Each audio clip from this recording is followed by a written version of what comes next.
Shalom adik-adik dan salam cool kids. Suka baca Alkitab, suka memuji, suka berdoa. Karena Tuhan Yesus sudah terlebih dahulu mengasihi kita semua, yuk kita juga mau mengasihi Tuhan dengan menjadi sahabat Tuhan.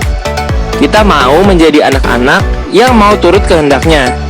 Jadi, mari adik-adik, kita siapkan hati kita untuk beribadah kepada Tuhan Yesus.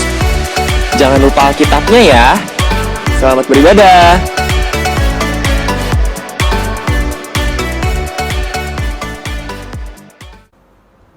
Shalom adik-adik. Hai, balik lagi sama Kak Olive dan juga Kak Dede di dalam ibadah online sekolah minggu tanggal 20 September 2020. Walaupun di tengah pandemi kali ini kita tetap harus beribadah online, tapi Kak Dede percaya kita semua pasti semangat banget nih untuk memuji nama Tuhan, untuk mendengarkan firman Tuhan juga pastinya. Walaupun masih berada di rumah, kita nggak boleh patah semangat. Betul Kak Dede? Betul. Tetap semangat, tetap doakan agar pandemi COVID-19 kali ini bisa cepat selesai dan kita bisa ketemu lagi deh.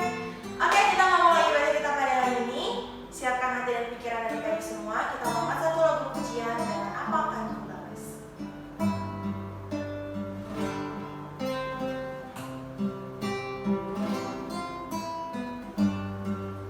Dengan apa akan ku balas segala kebaikanmu,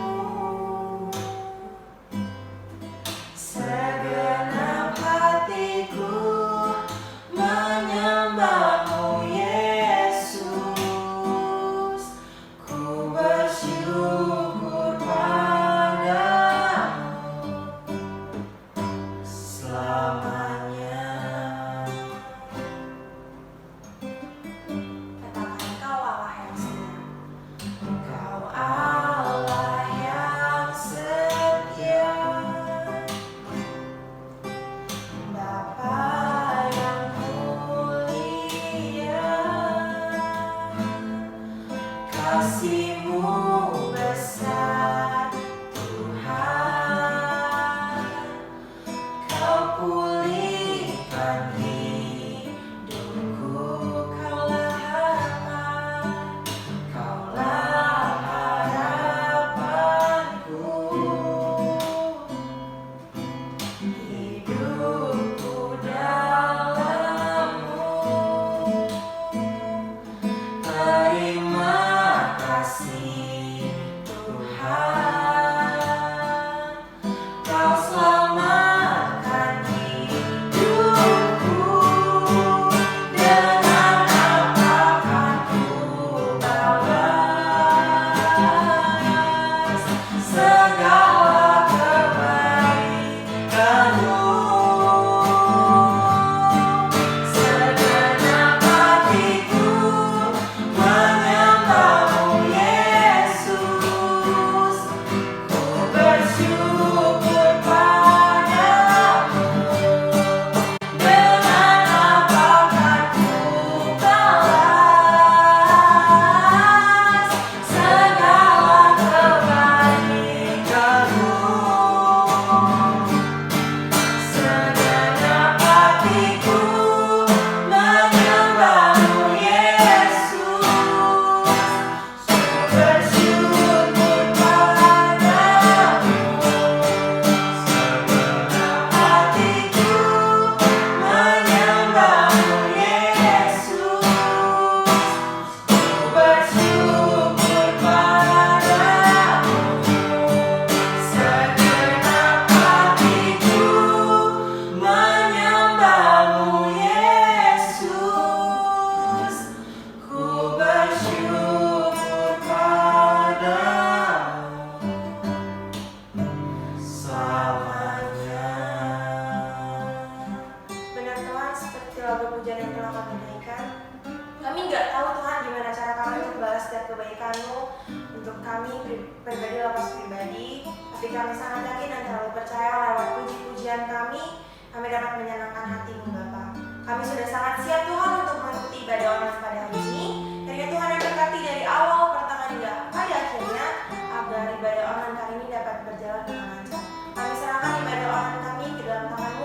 Dalam nama Tuhan Yesus Kristus kami telah berdoa dan mengucap syukur. Haleluya. Amin. Oke, jadi biar lebih semangat lagi badannya, kakak undang semua untuk bangkit berdiri. Kita mau mendaki-daki gunung yang tinggi, jadi harus semangat semuanya. Bilang kanan kirinya, bilang mama papanya, mama, woi, bro, sis, ayo lebih semangat lagi untuk memuji Tuhan. Karena kita mau daki gunung yang sangat tinggi sama Tuhan, kita harus lebih semangat lagi. Kita akan melakukan pujian, ku daki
Meskipun badai silih berganti dalam hidupku, ku tetap cinta Yesus selamanya. Katakan ku mau cinta Yesus selamanya. Ku mau cinta Yesus selamanya. Meskipun badai silih berganti dalam hidupku, ku tetap cinta Yesus selamanya. Ya Allah Bapa, ya Allah Bapa, ini aku anakmu, layakkanlah seluruh hidupku. Ya Allah Bapa, ini aku anakmu, pakailah sesuai dengan rencanamu. Katakan ku mau cinta Yesus selamanya. Kami mau Tuhan, ku mau cinta Yesus selamanya. Meskipun badai silih berganti dalam hidupku, ku tetap cinta Yesus selamanya. Ya Allah Bapa, ya Allah Bapa, ini aku anakmu, layakkanlah seluruh hidupku. Ya Allah Bapa, ya Allah Bapa, ini aku anakmu, pakailah sesuai dengan rencanamu. Ya Allah Bapa, ini aku anakmu, layakkanlah seluruh hidupku. Ya Allah Bapa, ini aku anakmu, pakailah sesuai dengan rencanamu. Pakailah sesuai dengan rencanamu. Pakailah Tuhan, pakailah sesuai dengan rencanamu. Silakan dengan doa firman.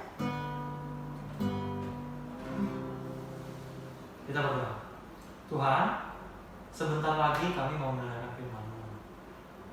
Kami mohon supaya Engkau bantu kami mengerti kebenaran firman-Mu dalam ibadah sekolah minggu secara online ini.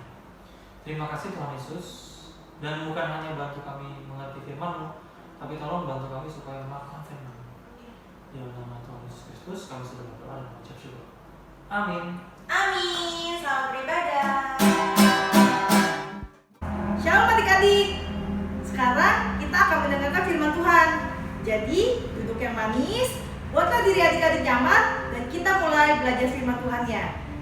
Adik-adik, kita sudah belajar maaf memaafkan, mengampuni, tidak menunda-nunda dalam melakukan sesuatu. Dan minggu kemarin kita belajar untuk tidak cuek dengan keadaan di sekeliling kita. Kakak berharap sebagai anak-anak Tuhan yang baik, kita dapat melakukan itu semua. Hari ini kita akan belajar dari seorang yang kaya tapi bodoh. Loh, kaya kok bodoh? Maksudnya apa ya? Untuk itu kita mau baca dari Injil Lukas 12 ayat 13 sampai 21 dengan judul perikopnya Orang Kaya yang Bodoh. Kita baca yuk.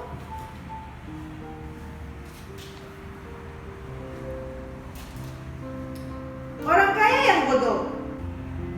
Seorang dari orang banyak itu berkata kepada Yesus, "Guru, katakanlah kepada saudaraku supaya ia berbagi warisan dengan aku." Tetapi Yesus berkata kepadanya, "Saudara, siapakah yang telah mengangkat aku menjadi hakim atau pengantara atas kamu?" Katanya lagi kepada mereka, "Berjaga-jagalah dan waspadalah terhadap segala ketamakan. Sebab walaupun seorang berlimpah-limpah hartanya, hidupnya tidaklah tergantung daripada kekayaannya itu." Kemudian ia mengatakan kepada mereka suatu perumpamaan. Katanya, "Ada seorang kaya, tanahnya berlimpah-limpah hasilnya. Ia bertanya dalam hatinya, 'Apakah yang harus aku perbuat? Sebab aku tidak mempunyai tempat di mana aku dapat menyimpan hasil tanahku.' Lalu katanya, 'Inilah yang akan aku perbuat. Aku akan merombak lumbung-lumbungku dan aku akan mendirikan yang lebih besar, dan aku akan menyimpan di dalamnya segala gandum dan barang-barangku. Sesudah itu, aku akan berkata kepada jiwaku, jiwaku, ada padamu banyak barang, tertimbun untuk bertahun-tahun lamanya. Beristirahatlah, makanlah, minumlah, dan bersenang-senanglah.' Tetapi firman Allah kepadanya, 'Hai engkau orang bodoh, pada malam ini juga jiwamu akan diambil daripadamu. Dan apa yang telah kau sediakan, untuk siapakah itu nanti?' Demikianlah jadinya dengan orang yang mengumpulkan harta bagi dirinya sendiri, jikalau ia tidak kaya di hadapan Allah." Kita udah baca kisahnya. Sekarang kakak jelasin ya. Ada seorang yang sangat kaya, hartanya berlimpah-limpah. Saking kayanya nih ya, sampai-sampai dia bingung mau ditaruh di mana lagi harta kekayaannya. Kemudian ia memutuskan untuk merombak lumbung-lumbungnya dan membangun yang lebih besar lagi untuk menyimpan harta kekayaannya. Ya, supaya muat. Setelah membangun lumbung-lumbung yang lebih besar untuk menyimpan harta kekayaannya, dia pun makin senang. Dia merasa bahwa hidupnya akan bahagia karena dia makin kaya dan hartanya makin banyak.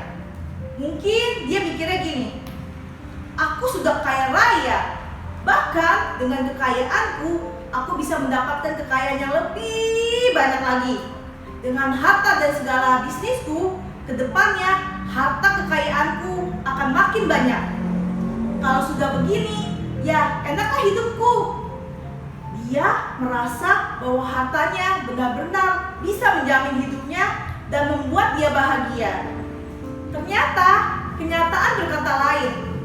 Allah menanggapi sikapnya dengan berfirman bahwa jiwanya akan diambil daripadanya.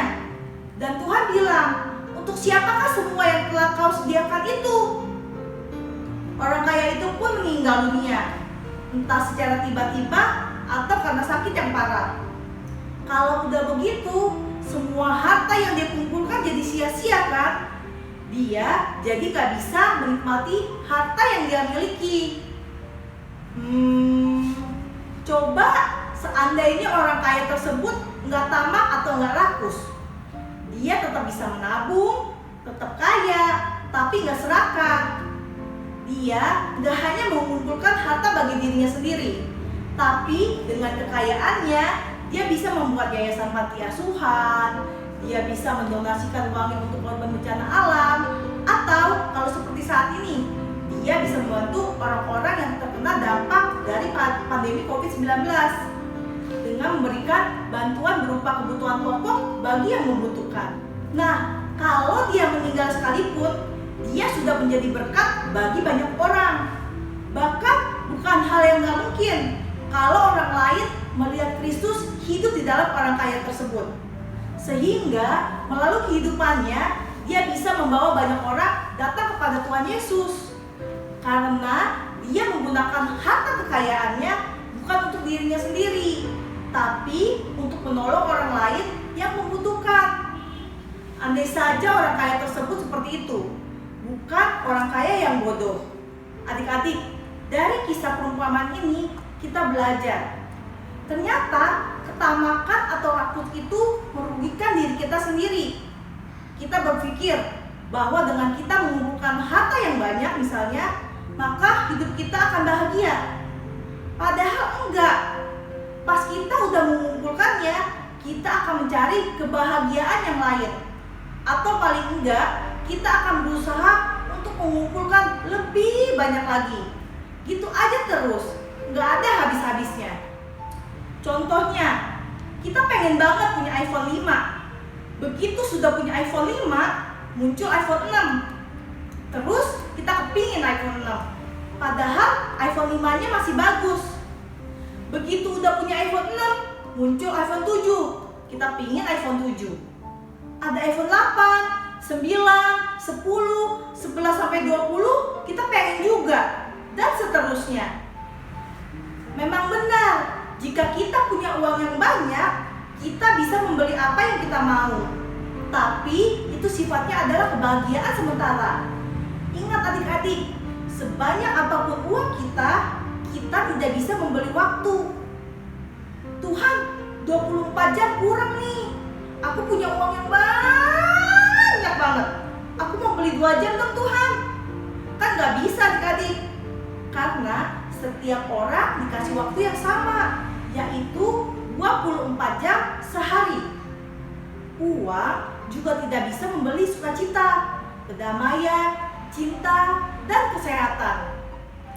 Adik-adik, ketamakan atau rakus itu bukan cuma soal harta loh. Ada yang rakus makan.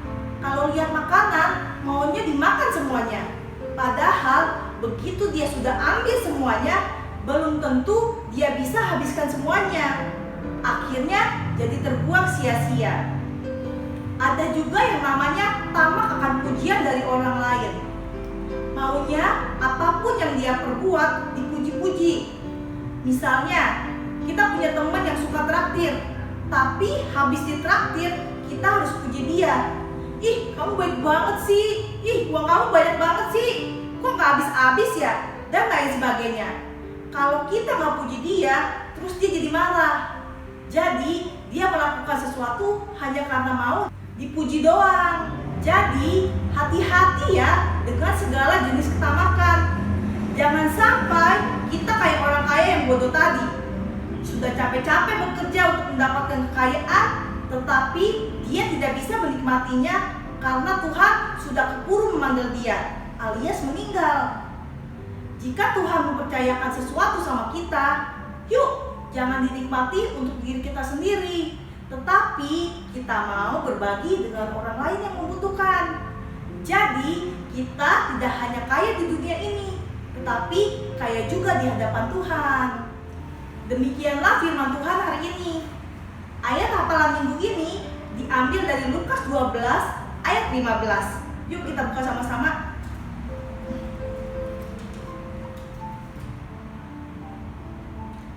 Katanya lagi kepada mereka, berjaga-jagalah dan waspadalah terhadap segala ketamakan. Sebab walaupun seorang berlimpah-limpah hartanya, hidupnya tidaklah tergantung daripada kekayaannya itu. Yang sudah hafal, langsung kirim video atau voice note ke kakak koordinatornya masing-masing. Paling lambat hari Kamis jam 6 sore ya. Ingat, jangan ditunda-tunda dengan berbagai-bagai alasan. Dan jangan cuek ya adik-adik. Sebelum kita berdoa, yuk kita naikkan satu pujian yang judulnya Apa yang Dicari Orang.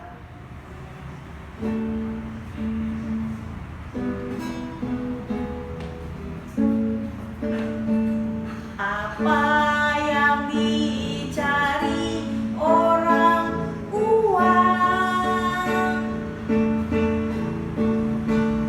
Apa yang dicari orang? Uang.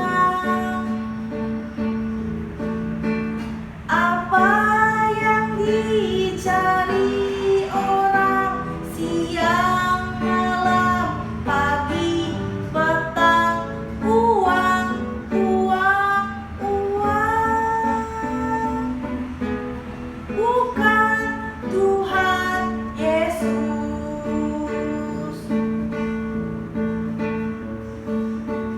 Siapa yang dicari Tuhan sayang?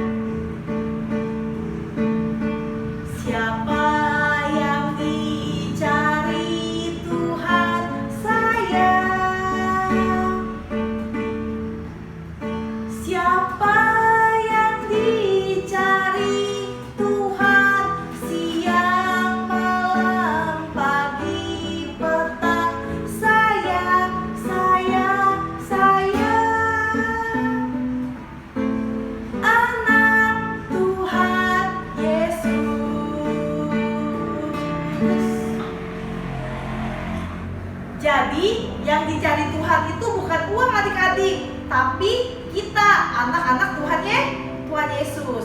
Yuk kita berdoa.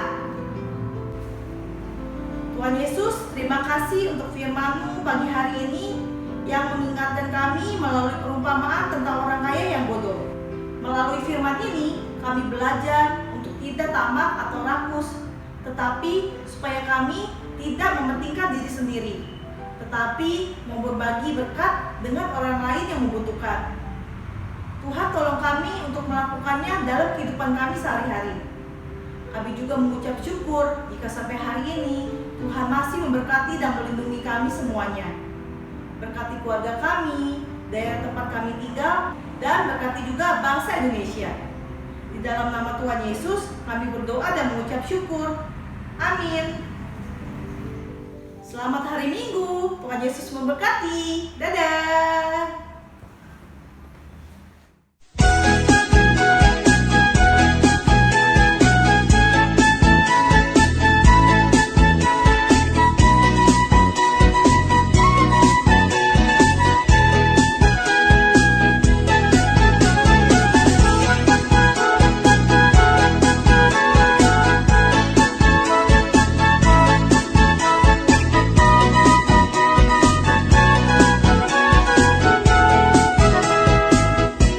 Yesus kekasih jiwaku, sungguh ku percaya padamu. Karena kasih-Mu padaku, Kau tebus dosaku. Dari terbitnya matahari dan sampai terbenamnya, ku angkat lagu pujian, tinggikan nama-Mu. Yesus kekasih jiwaku, sungguh ku percaya padamu. Karena kasih-Mu padaku, Kau tebus dosaku. 1 Yohanes 4 ayat 20. Jikalau seorang berkata, Aku mengasihi Allah dan ia membenci saudaranya, maka ia adalah pendusta. Karena barang siapa tidak mengasihi saudaranya yang dilihatnya, tidak mungkin mengasihi Allah yang tidak dilihatnya. 1 Yohanes 4 ayat 20. Jikalau seorang berkata, Aku mengasihi Allah dan ia membenci saudaranya, maka ia adalah pendusta. Karena barang siapa yang tidak mengasihi saudaranya yang dilihatnya, tidak mungkin mengasihi Allah yang tidak dilihatnya. Terima kasih. 1 Yohanes 4 ayat 20. Jikalau seorang berkata, Aku mengasihi Allah dan ia membenci saudaranya, maka ia adalah pendusta. Karena barang siapa tidak mengasihi saudaranya yang dilihatnya, tidak mungkin mengasihi Allah yang tidak dilihatnya. 1 Yohanes 4 ayat 20. Jikalau seorang berkata, Aku mengasihi Allah dan ia membenci saudaranya, maka ia adalah pendusta. Karena barang siapa tidak mengasihi saudaranya yang dilihatnya, tidak mungkin mengasihi Allah yang tidak dilihatnya. 1 Yohanes 4 ayat 20. Jika kalau seorang berkata, Aku mengasihi Allah dan ia membenci saudaranya, maka ia adalah pendusta. Karena barang siapa tidak mengasihi saudaranya yang dilihatnya, tidak mungkin mengasihi Allah yang tidak dilihat. 1 Yohanes 4 ayat 10. Inilah kasih itu, bukan kita yang telah mengasihi Allah, tetapi Allah yang telah mengasihi kita dan yang telah mengutus anaknya sebagai pendamai bagi dosa-dosa kita. 1 Yohanes 4 ayat 20. Jikalau seorang berkata, Aku mengasihi Allah dan ia membenci saudaranya, maka ia adalah pendusta. Karena barang siapa membenci saudaranya yang dilihatnya, tidak mungkin mengasihi Allah yang tidak dilihatnya. Terima kasih. Ini 1 Yohanes 4 ayat 10. Inilah kasih itu, bukan kita yang telah mengasihi Allah, tetapi Allah yang telah mengasihi kita dan yang telah mengutus anaknya sebagai pendamai dosa-dosa kita. 1 Yohanes 4 ayat 20. Jikalau seorang berkata, "Aku mengasihi Allah," dan ia membenci saudaranya, maka ia adalah pendusta. Karena barang siapa tidak mengasihi saudaranya yang dilihatnya, tidak mungkin mengasihi Allah yang tidak dilihatnya. Amin. 1 Yohanes 4 ayat 20. Jikalau seorang berkata, "Aku mengasihi Allah," dan ia membenci saudaranya, maka ia adalah seorang pendusta. Sebab barang siapa tidak mengasihi saudaranya yang dilihatnya, tidak mungkin mengasihi Allah yang tidak dilihatnya. 1 Yohanes 4 ayat 20. Jikalau seorang berkata, "Aku mengasihi Allah," dan ia membenci saudaranya, maka ia adalah pendusta. Karena barang siapa tidak mengasihi saudaranya yang dilihatnya, tidak mungkin mengasihi Allah yang tidak dilihatnya.